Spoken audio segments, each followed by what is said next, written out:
Independent versus signed artist. I wanted to talk about this topic, by the way. Yeah, go ahead. Because I brought this topic up when we were discussing what we wanted to talk about, because I heard this weekend a song by Russ and Jackboy called "I Own My Own Masters," and you'll say to yourself, "Why the hell is Jackboy and Russ doing a song? They're not the same person, or they're not the same type of artist." But the song's called "I Own My Own Masters," and Russ is a poster boy for talking about being an independent artist and stuff like that. So today, hungover, I was going through Instagram and I saw a Jim Jones post, and Jim Jones was talking about how people are bragging about owning their own masters and not knowing what to do with it. Okay, you own your masters. What does that mean? Do you even know how to make money off of it? And so I'm assuming he was responding to that song. So I wanted to get your take on just the whole independent wave, people talking about owning their own masters, and does it even matter to you anymore? Like if you find out an artist is independent or signed, it's just your whole take on the whole thing. Yeah, no.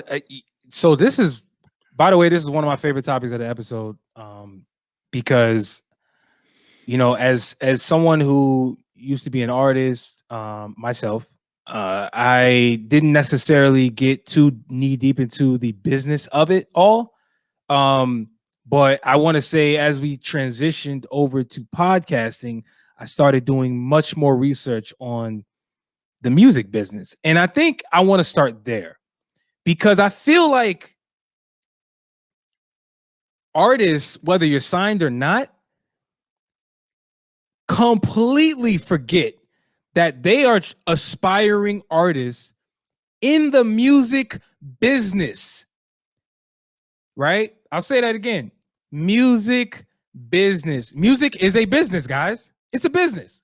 And I think that's where most people actually get it twisted, right?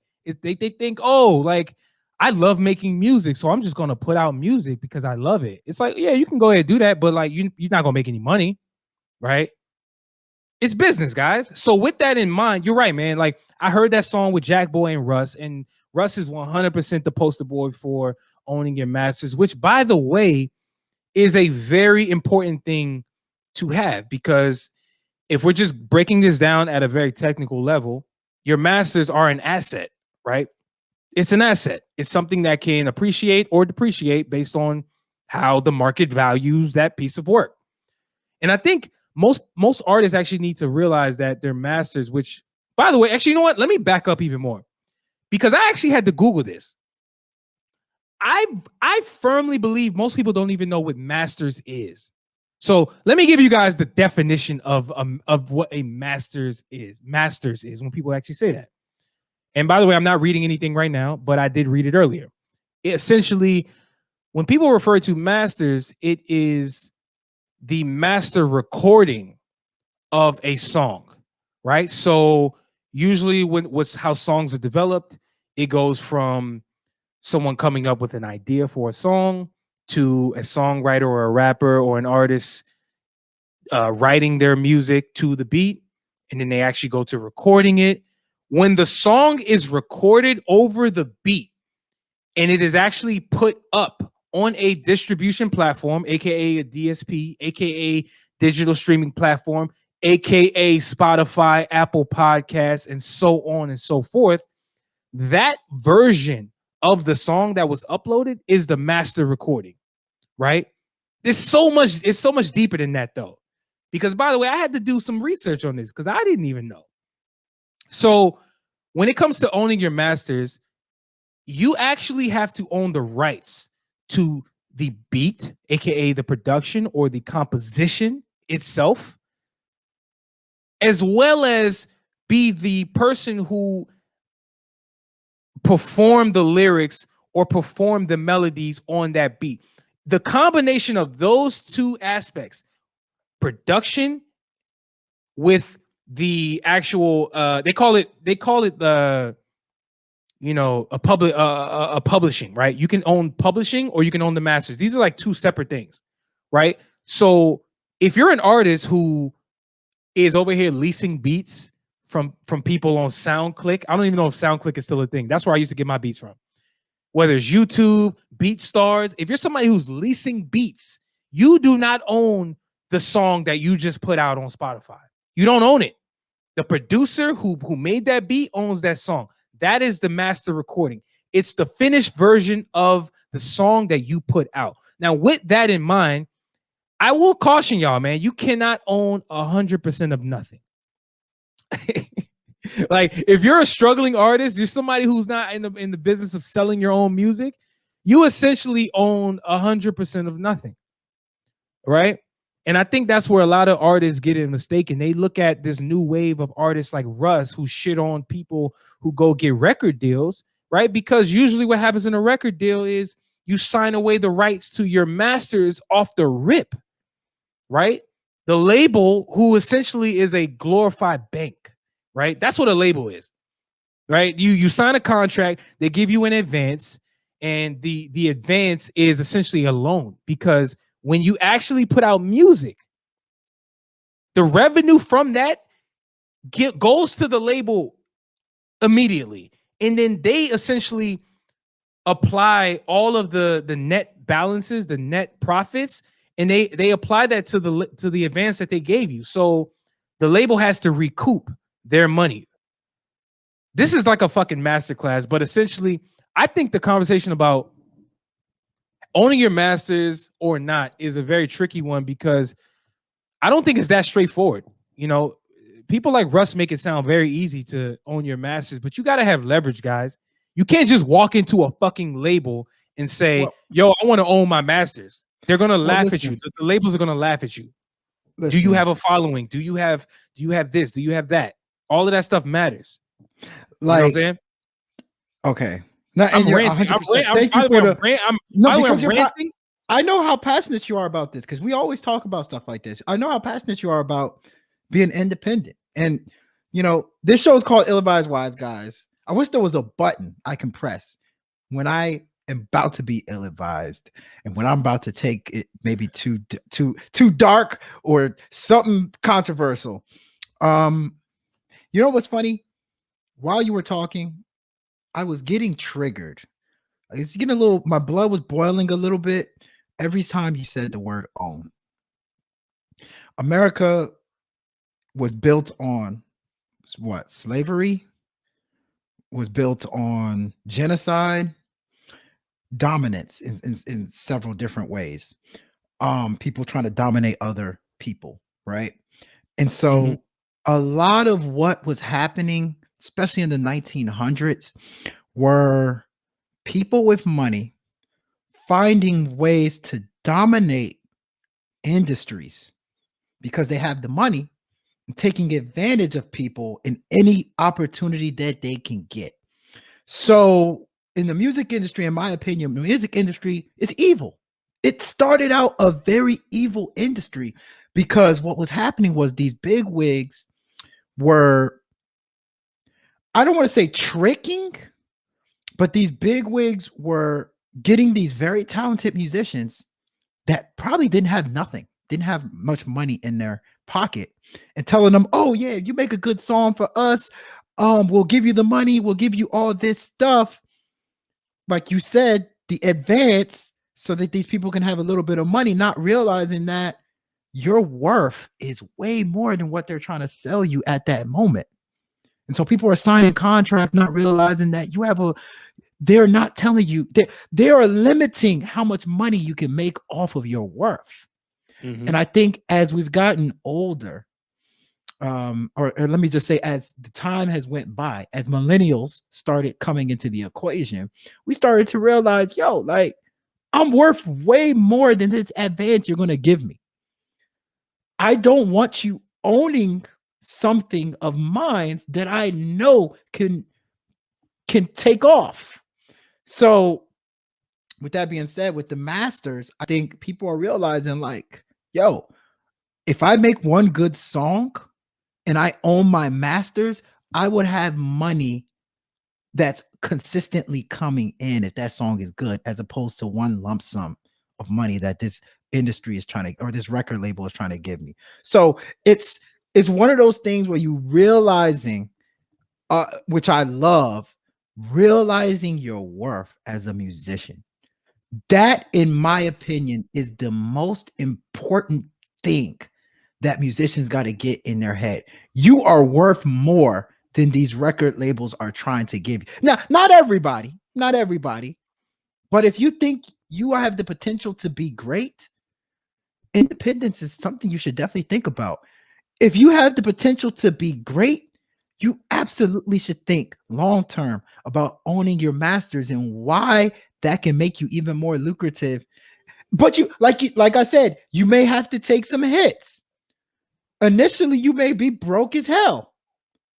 But at the end of the day, if you're thinking long term, it's the route to go. Yeah, man.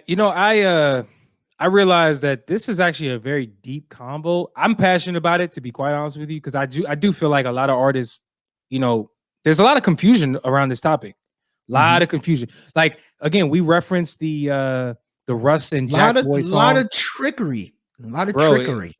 It's a lot of shit going. Like, if a lot of people trying to one up, or sorry not to cut you off, but a lot of people trying to get one on you. A lot of people trying to play you in the industry. Yo, that's the nature of life and business. You're gonna run across people who try to utilize you. And I want to say something in response to something that Russ said in his verse of that song we're talking about, the "Own My Master" song. I know he sounded like he was joking, but knowing Russ, you never know with this guy. He's probably dead ass. Where he said, I might say what Prince told Nas, that I'm not doing no features if you don't own your masters. Right? He sung it, and it sounds dope when he said it, but it's like, fam, that's not realistic. It's just not real. It's just not realistic. I'm sorry. You gotta let me get this one off, man. I'm sorry. Go ahead. Do your thing, bro. Do your thing, man. I've been saying this for months now. At the end of the day, Russ is a white guy, I believe. He's Italian, right? He's Sicilian, which I believe is basically Sicilian, Italian or something. Yeah. It's easy to say, "Oh, I can own my masters. Oh, I'm independent." It's easy to say when there's not systematic racism going against you.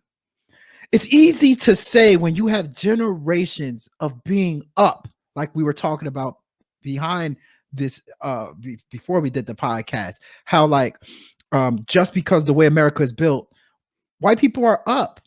They're up. The scores did not start 0-0 for me and you. They have some points up. So I get kind of aggravated when I hear some of these, especially like some of these white artists. I'm not trying to attack all white people, but it bothers me when I hear some of these white people try to talk like, "Yo, man, why aren't you owning your things?" Well, what about some of the people that didn't have nothing? You want them to automatically just assume like, "Oh, this person is trying to offer me $1 million. I shouldn't think about taking it because my masters might blow up." No, majority of the time, these young artists are going to take it because they don't got nothing. I don't like when people who got something is telling us how we should have been operating. That's my problem with Russ. You know what? I gotta say that. You're talking about majority of the time Russ talks in his music, he's insulting black people. It's rap is black. I don't care what anybody says. That's a black genre. It started that way. It will be that way forever. I'm sorry. When you start to talk about artists not doing the right things, not doing the right moves, you're talking about black people. You're going at black people's heads. And I have a problem with that. I have a really major problem with that because let me say this. A white guy. You're not black. Let me jump in here, man. You going off, and I appreciate you going off because I know how you feel about Russ. I already know. I know how you feel. I love Russ, by the way. I know how you feel about people like Russ and just some of the shit he says. I get it. But I will say this, and this is going back to the combo that you referenced that we spoke about offline, right? Mm-hmm. I don't have a problem with Russ because I have got a chance to understand his story, right? The man wrote a book. I read the book. Actually, I listened to the audio book, but whatever, same thing. I've heard him speak. I know his background and his story. he is not a dude who had a silver spoon in his mouth growing up. He's not a dude like that. So if people think because he's white, that's the reason why he's not. No, it's just simply about the fact that Russ developed leverage early in his career when he was on SoundCloud, and he built up enough of a buzz early on to where by the time the label started coming around and he started having those convos, he was no longer having the convo that most artists are faced with when it's like they don't have really much of a buzz. They kind of have a buzz, but not really. So the label throws a record contract in front of their face and says, sign this deal and we'll give you X amount of dollars. Oh, and by the way, you got to sign your masters over. Russ was already going platinum on SoundCloud. He was selling records. So when he had that opportunity to talk to these labels, he's having different conversations about licensing his music to them, structuring different types of deals. And I think that is the difference between what somebody like a Russ is talking about and somebody who does what Russ does, where they actually own their masters. But here's the kicker. They're having licensing combos. I agree. It's different. I agree with you. Here's the kicker, though. I agree. What he's saying is dope as hell. What he's doing is dope as hell. But his delivery is insulting. Like for he's when he talks in his raps, he's saying you're stupid. He's essentially saying you guys are dumb. You guys are not thinking about. It's not about being dumb. It's not about. He's bragging essentially, which is okay. It's all good, but like. One issue that's going on in the industry is at the end of the day, a lot of these record labels are owned by white people. There is distrust. There's historic distrust between black people and white people in this country. So when, situations like these record labels and stuff are going and white people are like, yo, we're going to give you some money.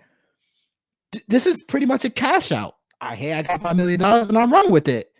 Like, so it's not easy. I just personally just don't think that, like I said, I applaud him for bringing up how beneficial it is to be independent and owning your masters. But at the same time, I'm not going to excoriate somebody who decided to essentially gamble and take that cash out, that quick, easy money real quick. I'm not going to, because at the end of the day, like, get it how you live. Money's money. Like if you didn't feel like taking that gamble, it's fine. We shouldn't be, in my opinion, we shouldn't be making people look dumb because of what they did. Like in my opinion. No, I'm with you on that. And I do think we should wrap this topic up. But I will say, for all the people who respected Nipsey Hussle and his grind and his hustler mentality, and how, by the way, he's also a guy who spoke that same shit that Russ is talking about. Own your masters. Russ is another dude who he's more abrasive, right, in the way he says it. Nipsey is another dude who owned his masters according to him, but he is well documented on that Victory Lap album. Even before that, striking deals with labels, Atlantic Records. I know this for a fact because I heard interviews with him. He struck partnership deals. He struck partnership deals with different labels, for specifically Atlantic Records, for distribution, right? So there's a kicker here, right? As an independent artist, one of the things you're gonna find the most is okay, I own my own shit. Okay, I'm putting up money to buy beats. I'm putting up money for studio time. Okay. How do I get it to the masses? Okay, at this point, anybody can put their music on Spotify. Okay, but does that actually put it in the front of the people? No. A lot of times you need a push, and that's what these distribution companies and these record labels can do for you. So what ends up happening with people like Nipsey Hussle is, even though he owns his masters, right, he will temporarily give up some of the rights to his music for a certain amount of time in order to make more money, but he gave up a percentage over a certain period of time. And after that period of time is done, the rights go right back to him because he's the majority owner. So let's not get it confused, man. Like, don't fall into the hype that these rappers and some of these people talk about. Own your masters, own your masters. Yes, that is a great thing to preach because it preaches ownership. But there's nuance in this conversation that needs to be discussed more often. And it's some of these deals that even people like Russ are structuring behind the scenes. Like it's not rocket science, but do your due diligence, man. Like it's not as cut and dry. And like I said, if you